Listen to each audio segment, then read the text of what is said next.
अगर आप भी मेटा एड में प्रॉब्लम फेस कर रहे हैं या आपकी जो सेल है वो जनरेट होती है 1 2 3 दिन, लेकिन उसके बाद डाउन हो जाती है या आपकी स्पेंडिंग ही अप नहीं हो रही। मेरे भी काफ़ी क्लाइंट्स हैं जिनकी स्पेंडिंग अप नहीं हो रही। तो ये इश्यूज मैं आपको आज इस वीडियो में सॉल्व करने वाला हूँ। ठीक है, आज मैं आपको एक ऐसी 3 गलतियां बताऊंगा जो आपने नहीं करनी मेटा एड के दौरान, ताकि आपकी सेल सही जनरेट हो। अगर आप न्यू हैं तो आपको लाजमी चैनल सब्सक्राइब करना चाहिए ताकि आपको ऐसी इंफॉर्मेटिव वीडियोस मिलती रहें। तो आपको पता है सब्सक्राइब करने में 1 सेकंड से ज़्यादा टाइम नहीं लगेगा, तो आप सब्सक्राइब लाजमी कीजिएगा। Please subscribe for more. सबसे पहले आपको एड स्पेंडिंग करने के लिए, उन्हें इंक्रीज करने के लिए आपको इसकी टर्म समझ पड़ेंगी। एक न्यू टर्म्स आई है जिसका नाम है मेटा जम्प्स। काफ़ी लोग कंफ्यूज हैं, स्टक है कि ये क्या चीज़ है, मेटा जम्प्स है क्या, ये क्या चीज़ है, ये क्यों आई है। वो आपको मैं बताऊंगा इसी वीडियो में कि वो क्या चीज़ है और क्यों। मेटा जम्प से पहले एक टर्म आई थी मेटा एनवायरमेंटा। लोगों ने इसे समझा सीखा, आज से 6 मंथ पहले सीखा समझा, लेकिन फिर उसके बाद एक न्यू आ गई टर्म जिसे अब हम जानते हैं मेटा जम्प्स के नाम से। और अब लोग कंफ्यूज है कि अब ये क्या चीज़ है, इसे कैसे सीखना है। ठीक है, इसके बारे में पहले मैं आपको बता दूंगा, लेकिन इसके बाद मैं आपको 3 ऐसी मिस्टेक बताऊंगा जो आपने अपनी एड्स के दौरान नहीं करनी, ताकि आपकी स्पेंडिंग इंक्रीज हो सके। ठीक है, मेटा एंड्रोमेडा क्या है? ये एक एआई है। और ये क्यों आई? आप इसकी एक ही रीजन है, वो है कंपटीशन बहुत ज्यादा हाई हो गया। यानी कि जहां पहले 10,000 लोग ऐड चलाते थे, अब 1 लाख लोग ऐड चला रहे हैं, 10 लाख लोग ऐड चला रहे हैं। फिर मेटा ने इसका सोल्यूशन निकाला और मेटा एंड्रोमेडा बनाया। ये इसका काम क्या होता है? ये जो मेटा के एड्स की रिक्वायरमेंट्स है उसे फिल करता है। तो आप लोगों ने नोट किया होगा कि आपके काफी जो एड्स हैं वो नहीं चलते, रन ही नहीं होते, सेल्स नहीं पकड़ते।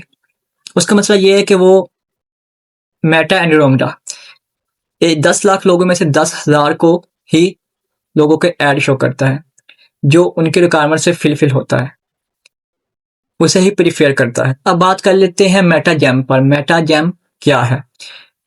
अब मेटा एंड्रोमेडा है, उसने 10 लाख लोगों में से 10,000 लोगों को फिल्टर कर लिया है कि इनके ऐड मैंने दिखाने हैं।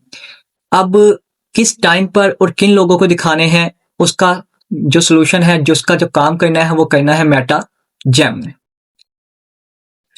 अब आपको मैं एक एग्जांपल देता हूँ। अगर आपने एक टी शर्ट का ऐड देख लिया है तो मेटा आपको दोबारा टी शर्ट का ऐड नहीं दिखाएगा, क्योंकि मेटा को पता चल गया है कि इसने बाय कर ली है, तो अब इसे तकरीबन 1 मंथ तक तो दोबारा नीड नहीं पड़ेगी, तो इसलिए वो आपको नहीं दिखाएगा। लेकिन अगर आपने बाय नहीं की तो हाई चांसेस है कि डिफरेंट कंपटीटर्स के, डिफरेंट सेलर्स की आपको ऐड दिखाएगा मेटा।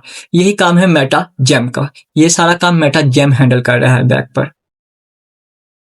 अब इसका सोल्यूशन क्या है वो मैं आपको वीडियो के एंड तक बताऊंगा, इसलिए मस्ट श्योर कि आप वीडियो के एंड तक देखें ताकि आपको समझ आ सके।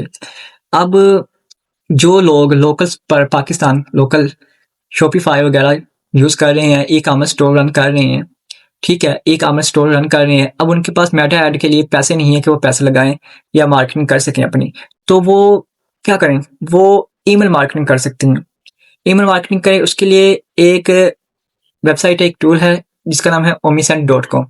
ठीक है, ये है, इस पर आप जाकर बहुत ज्यादा, ये आपका कस्टमर सपोर्ट की तरह काम करेगा। जब कोई आपसे, आपकी वेबसाइट से चीजें परचेज कर लेता है ना, तो या उन्हें मैसेज करेगा, एज अ ह्यूमन बात करेगा, एआई बात नहीं करेगा। ठीक है, इसकी कोई पेड प्रमोशन नहीं कर रहा। अगर आपका दिल माने तो आप इस पर काम कर सकते हैं, वरना इसे ना यूज कीजिएगा। ठीक है, तो अमीन सेड है, ठीक है, मैं आपको इसकी गाइडलाइंस दे रहा हूँ कि काफ़ी लोग इसे यूज़ करते हैं आपका काम आसान करने के लिए। मैं आपको बता रहा हूँ, अगर आपके पास एक कस्टमर आता है और आप 24/7 कस्टमर सपोर्ट देना चाहते हैं, उसको रिप्लाई करना चाहते हैं, फ़ौरन हर चीज़ करना चाहते हैं, कोई आपसे क्वेश्चन वगैरह करता है, कार्ड करता है, कुछ भी करता है, तो ये रिप्लाई ऑटोमेटिक देगा। ठीक है, एआई नहीं होगा, ह्यूमन जैसे ही काम करेगा, ह्यूमन जैसे ही काम करेगा। ठीक है, लेकिन अगर आप यूज़ करना चाहें तो कर सकते हैं। मैंने सिर्फ आपको सोल्यूशन देना था, वो मैंने आपको दे दी है। ठीक है, और आपको बता दूं कि प्लेसमेंट जो इशू आप फेस करना है आपने, उसमें से फर्स्ट जो है प्लेसमेंट इश्यूज। ठीक है, प्लेसमेंट इशू के लिए आपने फेसबुक और व्हाट्सएप को मेरे ख्याल से थोड़ा नीचे कर दें और आप इंस्टाग्राम पे देखें। इंस्टाग्राम पे अभी जो सेल जनरेट हो रही है वो लोगों की ज्यादा जनरेट हो रही है। 30% लोग जो है वो इंस्टाग्राम की तरफ चले गए हैं, उनकी सेल अच्छी खासी आ रही है इंस्टाग्राम की तरफ से। ठीक है। अगर मैं आपसे पूछूं कि आप लोग अपना बजट ज़्यादातर किस पे लगा रहे हो, टारगेटिंग पे लगा रहे हो, लुक लाइक पे लगा रहे हो, या किसी और पे लगा रहे हो, तो ज़्यादातर लोगों का जवाब होगा कि हम अपना जो ज़्यादातर बजट है ना वो लुक लाइक पर या टारगेट पे लगाते हैं। तो आप लोगों को ऐसा नहीं करना। जो कस्टमर आपसे एक दफ़ा बाय कर गया है, आपने उसको दोबारा टारगेट करने की ट्राई नहीं करनी, क्योंकि जो आपको एक दफ़ा बाय कर गया, आपने अगर उसे अच्छी चीज़ प्रोवाइड की, वो आपके पास दोबारा वापस खुद आएगा। तो आपने उसे टारगेट करने की आपको नीड नहीं है। आपको न्यू कस्टमर टारगेट करने की नीड है। जब थर्ड गलती करते हैं वो है क्रिएट थर्ड मीनिंग्स, यानी कि जब आपका ऐड कस्टमर समझ जाता है, उसे पता नहीं चलता कि ये ऐड किस चीज़ का है, यानी कि मैंने इसे परचेज करना है, कोई फॉर्म फिल करना है, या सीधा व्हाट्सएप पे कॉन्टैक्ट करना है। कन्फ्यूजन जो होता है वो, कई लोग होते हैं दूसरों का ऐड उठाया, उसमें सिर्फ कलर चेंज कर दिया, इस तरह चेंज कर दिया और लोड कर दिया, उन्हें लगा कि हमने अपना ऐड चेंज कर दिया, लेकिन इस तरह आप मैटर को कंफ्यूज कर रहे हो।